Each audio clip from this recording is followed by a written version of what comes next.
let's get into it because, again, I'm super excited. Pop into the chat where you're watching from. I already see some people checking in: San Antonio, Minneapolis, Chicago, Gatlinburg, Tennessee, Brisbane, Australia's in the house. What's up, Stacy?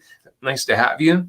So yeah, pop into the chat where you're watching from. I'm actually going to pop on Instagram Live here too, because this is something that I'm so excited about. I want to get as many people involved here as possible. So hey, IG Live, if you're watching, if you want to get involved in the conversation, head over to the Sam via Facebook or YouTube page, because that's where you're going to be able to join into the conversation. Otherwise, sit back, relax, and listen. So tonight we are talking about authenticity. Yes, authenticity. So do me a favor, type into the chat, what does authenticity mean to you? What does it mean to you personally? So not necessarily what you think the Webster's dictionary version of it, but what does the word authenticity mean to you? Hey, Wendy from Florida. Hey, Ashley, stoked to have you here tonight. Sherry's in the house from Orlando. Hey, Sonia from California. Cool, we got lots of people jumping on from my Instagram too. Hi, Dana, glad you jumped in. So here's what I found when I started to look up, what does authenticity really mean? And Michelle's saying true to self, Tony's saying creativity, Wendy's saying being real, being genuine, Ashley, yeah, the true self. So when you start looking it up from kind of like a Webster's dictionary sort of mentality, the definitions talk about legitimacy, truth, being genuine, being real. And so those showed up in a lot of your definitions, true. Yeah, Dar on Instagram saying being true to self, no fake personalities, right? Yeah.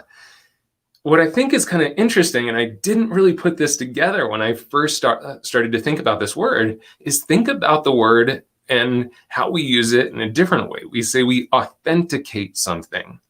If you authenticate something, you are proving that it is real, that it is genuine, that is not a copy or a misrepresentation of something. And I think that's an interesting perspective to think of it from, that authentication sort of aspect. But what's most important is, why is that such an important quality to us? Why is it such an important thing that we feel like we are authentic? Or why is it important even to our clients in the salon? If you're a hairdresser watching, why is it so important to people to feel that sense of authenticity? So again, pop into the chat. What are you thinking? What is so important about that sense of authenticity? Stacy's saying connecting with people on a genuine level. Katie's saying involving flaws. Yeah, totally. Our authenticity isn't perfection, is it, Katie? It's also embracing the imperfection of who we are too. So very cool.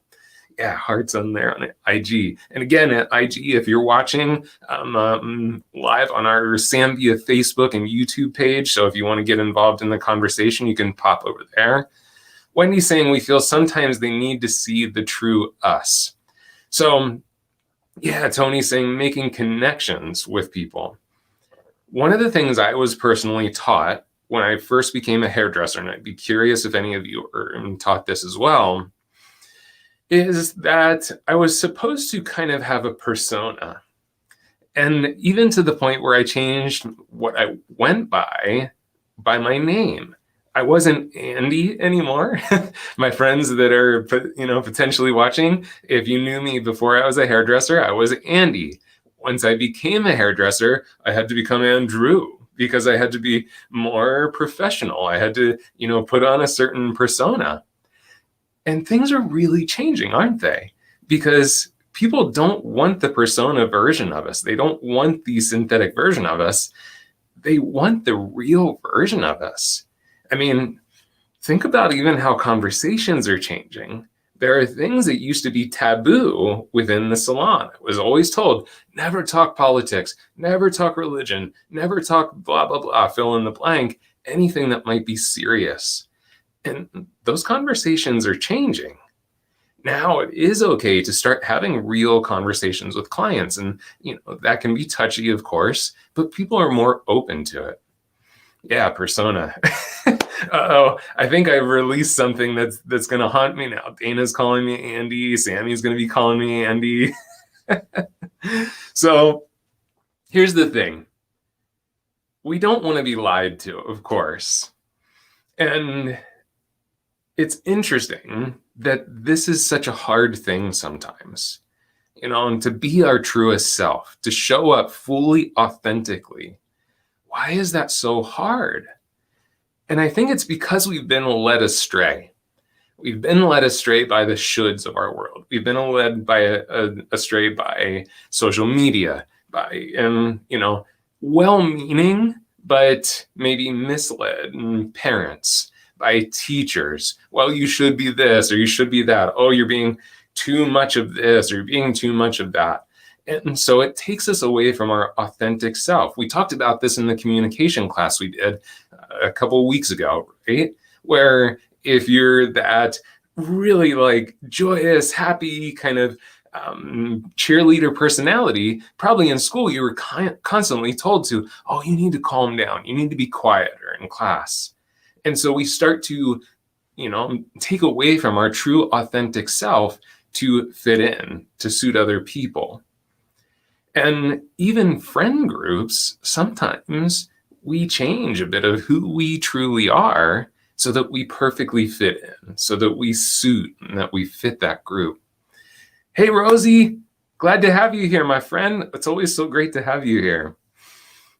Wendy is saying, wow, my clients got it the other day. My husband, early dementia, overbooked myself by 2 clients. They got my point, hiding my authentic self. Yeah, and people are starting to become so much more open to that, aren't they, Wendy?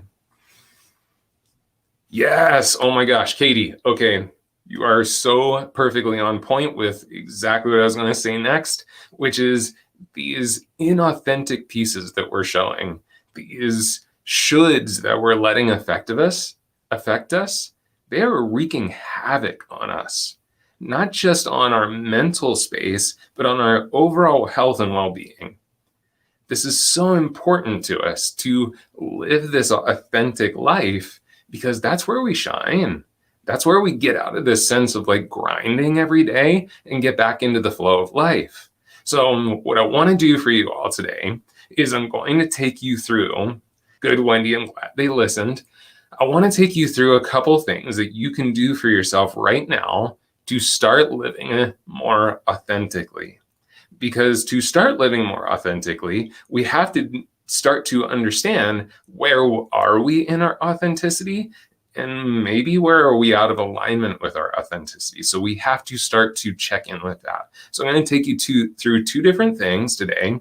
We're going to first talk about kind of core values. And then I'm going to take you through this questioning process that actually came to me one time when I was taking sort of a spirit journey on my own out in the wilderness and camping. And a couple questions came to me that for me really helped me. And I'm going to share with you some of those answers for myself, what came so that I could start to feel more authentic with myself. So if you don't have some paper close by, or if you don't have a pen, I'd encourage you to grab some pen and paper because this is going to be an interactive class today. And again, if you're watching on Instagram Live, hi there. Thanks for tuning in. If you want to get actually more interactive with me, we're on the Sam Villa Facebook and YouTube page. So if you're on Facebook or YouTube, just look up Sam Villa. But what really struck me about this too is that the questions that we're going to ask also are going to tell us what we're not. Yes, definitely, Wendy. But what kind of struck me is, yes, we want to understand who we are, but we also want to understand who we're not. And this weekend, I was helping my friend Joe. He and his wife Carmen have a wine company called Sound and Vision Wine Company. And I was helping him in their vineyard.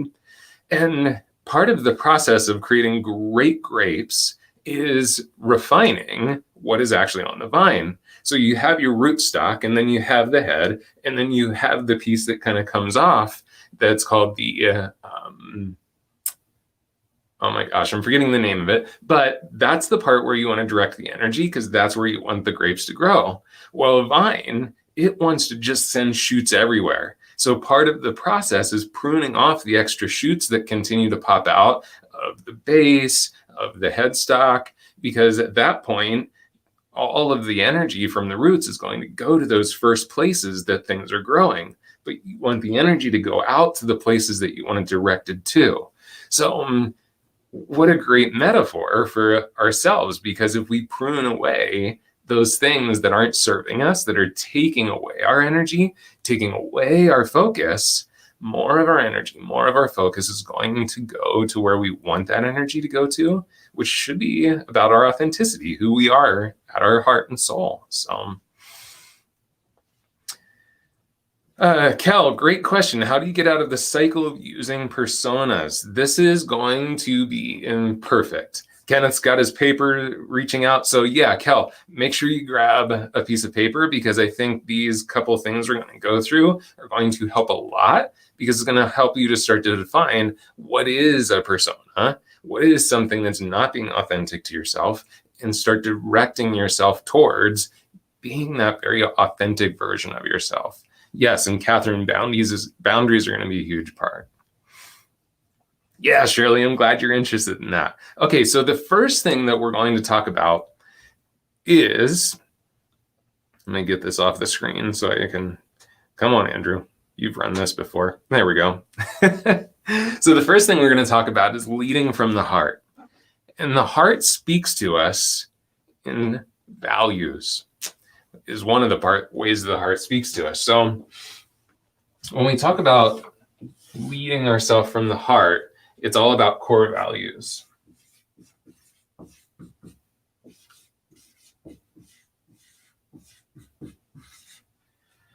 So core values, it's my pleasure, Shauna. I'm glad you're with us, and thanks for playing along with us. So core values, when we think about it being something that's deeply heartfelt, core values aren't just things that, like, oh yeah, this is something that I like. This is something that is so deeply important to us that it cannot be denied.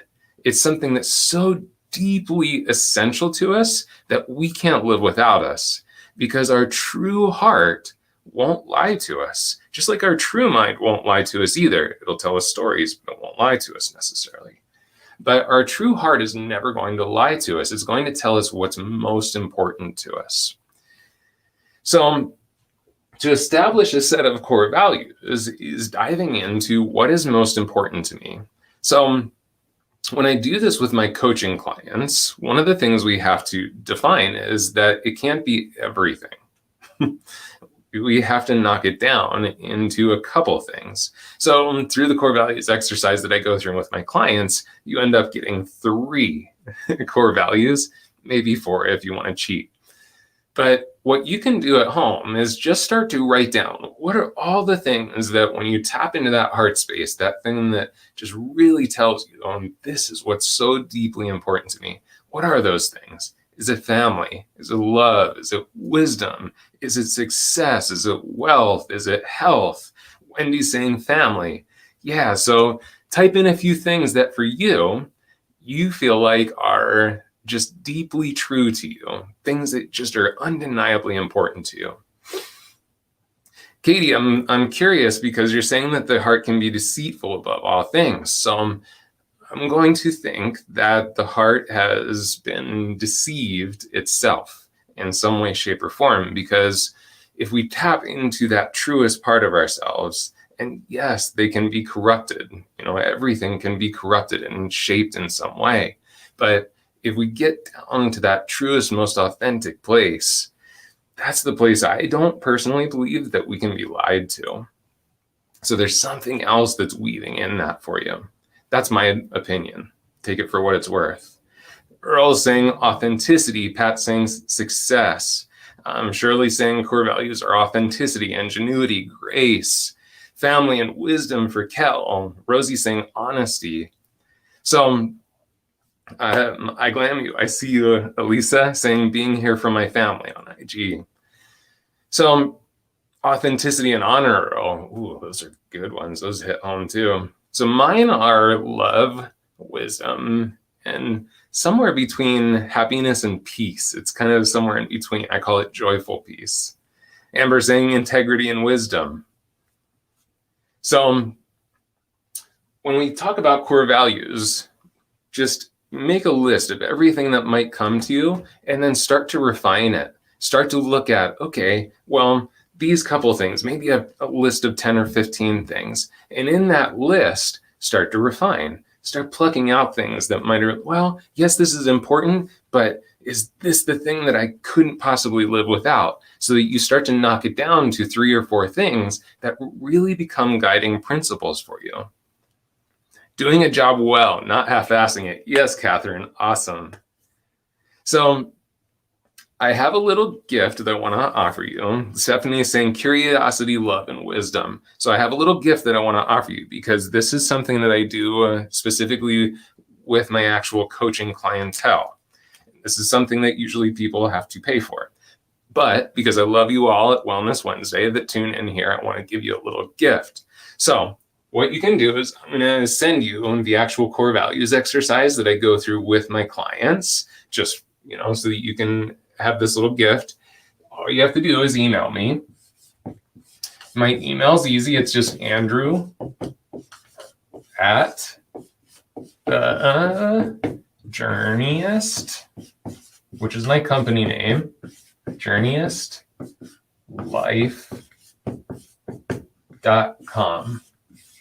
So I'll leave that up. Just email me at andrew@thejourneyistlife.com and just put core values in the subject line, and I will send you guys the actual core values exercise so you can dive in super deep on this. Cool? Tony's saying being at peace with myself and my surroundings. Yes, absolutely. So this exercise, I think, is one of the great ways to guide you towards authenticity, because what the core values exercise does is it now gives you that lens that you can put things through. So when things come into your life, decisions come into your life, whether it's career, whether it's just personal decisions, you can now reflect them off of these 3 or 4 things. So for me, again, it's love, wisdom, and either somewhere in between that happiness and peacefulness. When things come into my life, I can actually bounce them off of those 3 things. And I say, well, does it bring more love into my life? Does it bring more happiness or wisdom into my life? And if it doesn't, it's probably time to say goodbye to those things and refine those, prune them away, right? Like we talked about on the vines. So this helps with creating a guidance system. The next thing I want to share with you is the 3 questions that I think were really, really incredibly powerful for me to answer for myself as far as authenticity, because it started to create a picture for me of who and what I am. So again, if you want that core values exercise, just email me, andrew@thejourneyistlife.com, and I'll send that to you. Little gift to my Wellness Wednesday homies.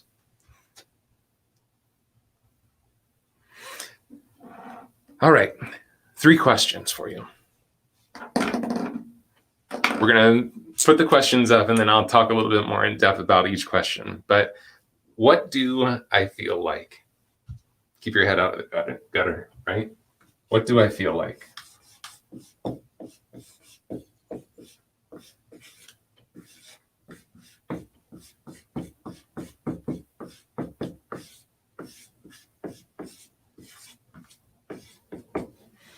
What do I feel like? Then, what do I look like?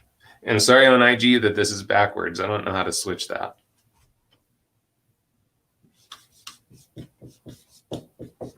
So, what do I look like?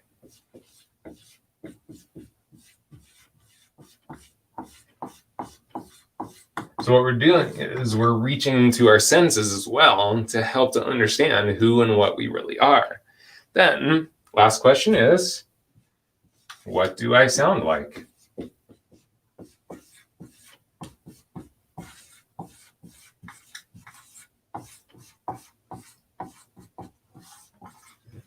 So by reaching into the senses, we get a different perspective.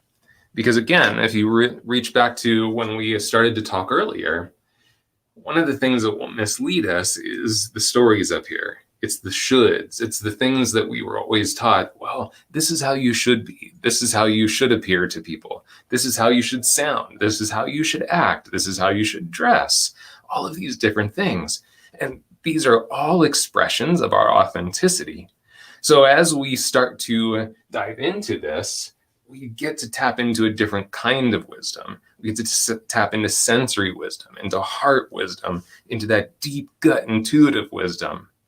So that's where we want to start to reach. Thanks, Wendy. I appreciate it. So what do I feel like? This, of course, it's not about like, oh, my skin's soft. This is reaching inside. What do I really feel like? And so this is where we can start to look into like, what sensations do we feel? Like, what do we feel in our body? So let me read you some of the things that came up for me when I asked this question.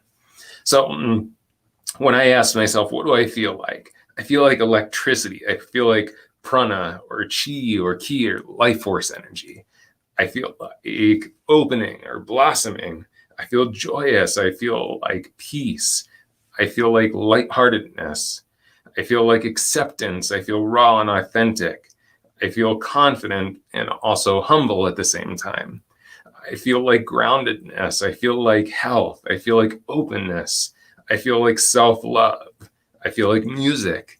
So you can see a lot of it's kind of maybe obscure things, but what this helps me to tune into is when I read this, I go, oh yeah, I feel those sensations. I feel those elements within me. So that's the first question. Muddy the waters, such good vibes and positivity. Oh, thank you, my friend. I appreciate that. Yeah. So the next question, what do I look like? This one can go a little more literal, right? Because especially those of you who are out there that are watching, that we're hairdressers, we're in the beauty industry, this is a representation of us. This is a representation of our authenticity. I just got done doing a class for a brand with some of their educators, and we were talking about being an authentic educator. And when you work inside of a brand, and I know that some of you work inside of different salons or work inside of different brands, there might be guidelines of what that looks like. But you still are an intrapreneur. That was a word that my coach Lynn Christian used with me one time that I just absolutely love. Within that group, within that company, within that brand, within that salon, even if you are an employee, you are an intrapreneur. So you still want to show your authenticity. So even if your dress code is, hey, you have to wear all black because that's what we've agreed upon here in the salon, you can still show your authenticity through how you style that look. So yeah, think about, well, what do I look like?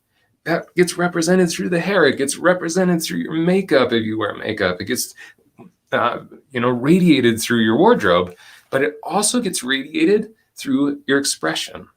It gets radiated through the body and how you hold yourself. So let me share some of the things that came up from me. Good, that makes sense. Yeah, Stephanie, love that entrepreneur thing too.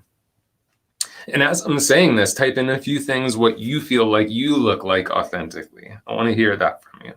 So some of the stuff that came up for me personally when I said this is what I look like is Mother Earth, rustic. I care for myself. So, I want to represent myself externally in that, yeah, I care about myself. I care about my health. I care about my appearance. I care about showing up as who and what I am. I'm supportive of others. I'm sharing of my space. I'm inclusive.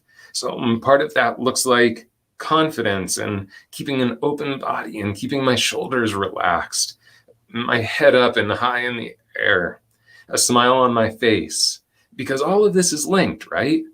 And so people read from your body. So if I say, I'm really confident, I'm a really confident person. I feel really good about myself.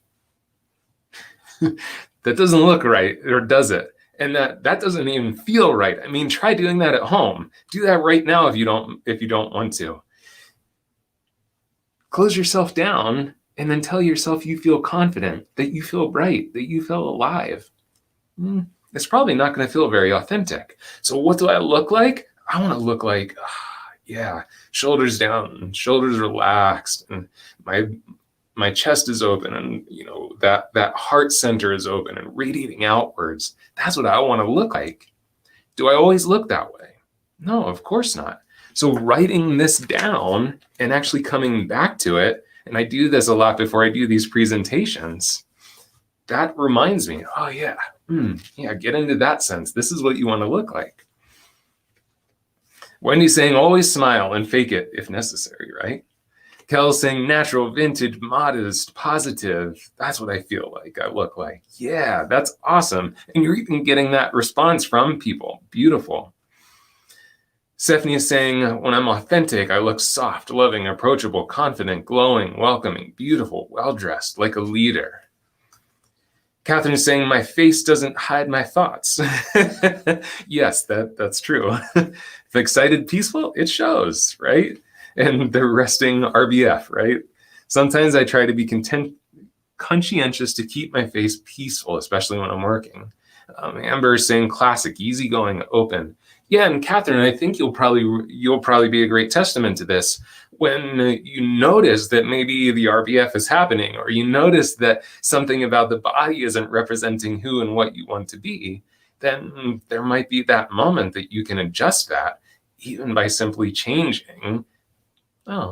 Bring a smile to the face. There's lots of research on what happens when this happens, what happens to our consciousness.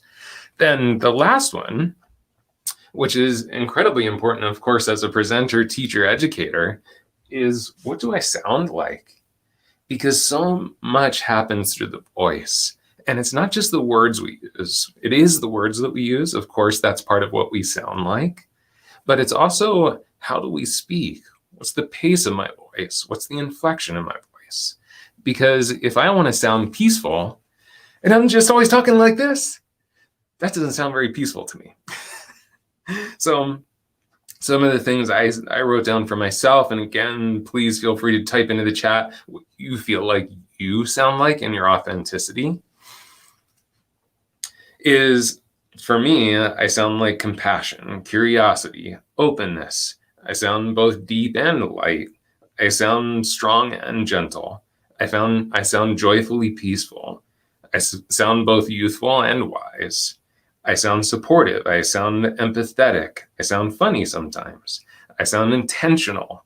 I sound grounded, inclusive. I speak love and I mean it.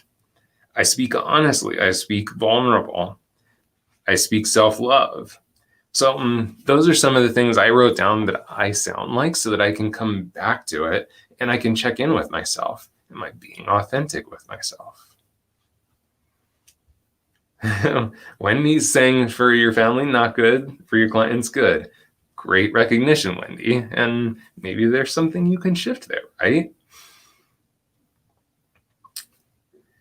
Oh, this is interesting, Lauren. I hope you don't mind if I read this, but I think this is great. I've struggled so much with the appearance part. I've always taken a lazy hippie attitude to how I look, but the universe keeps screaming at me lately that I need to have more pride and respect through others by showing up all the way. This has been a big struggle for 10 years. I love that you brought this up, Lauren, because what I would challenge you to look at is, what is the authenticity aspect of how you have been? That kind of lazy hippie part, well, maybe there's something there that's very authentic to you, but maybe it's not the lazy part. Maybe it's the lightheartedness of that sort of dressing attitude. So how do you take what you're discovering? How do you take what the universe is saying, like, hey, you got to show up a little brighter, a little bigger, a little bolder, a little more professional, maybe. I don't know what it is, but how do you find that balance? How do you find those two in union? Because let's face it, there is some beautiful kind of hippie chic that's still really bright and professional and intentional, that might be the perfect fit for you. So maybe it's not that it was inauthentic to you to harness that kind of hippie sort of easygoingness, but now you're finding that there's something else also that could be added to it that makes it even more authentic. So thank you so much for sharing that. That's awesome. Ooh, I like that, Catherine. We do it for representation to our clients too. Yeah, because, here's a great example, Catherine. There are certain things that for me feel very authentic. Just a jeans and t-shirt and my boots, that's about as authentic as it gets. Is that dressed up enough version for me, how I want to represent myself with my clients or even here on camera? It's not. So there is a point that I say the authenticity in just walking around the house is a little different than my authenticity here. And it does have different levels. Yeah, actually looking at things a little differently from a different point of view to create balance. Love that too. Yeah. And yes, Kel, finding the balance can be challenging. And one of the things I'm really going to suggest is that you are playful with discovering that balance.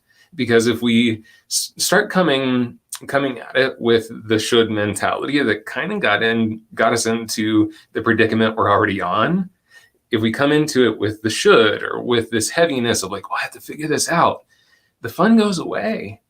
And so have fun with it. One day try something and dress a certain way and act a certain way and speak a certain way and test it out. Try on that suit. Does it feel right? Dip your toes into that pond. Does it feel right? And it's either going to be, yeah, this feels great to me. This feels really authentic. Or it might be like, nope, this is so not me. I remember actually back when I was first starting to do hair, and I was definitely kind of exploring different styles and stuff. I'd see some of my mentors dress a certain way, and there were definitely a few outfits through the years that I remember putting on and really feeling pretty uncomfortable in, just even walking out of the house. And the whole day at the salon, I was just like, man, I feel weird. Like, I don't feel myself at all.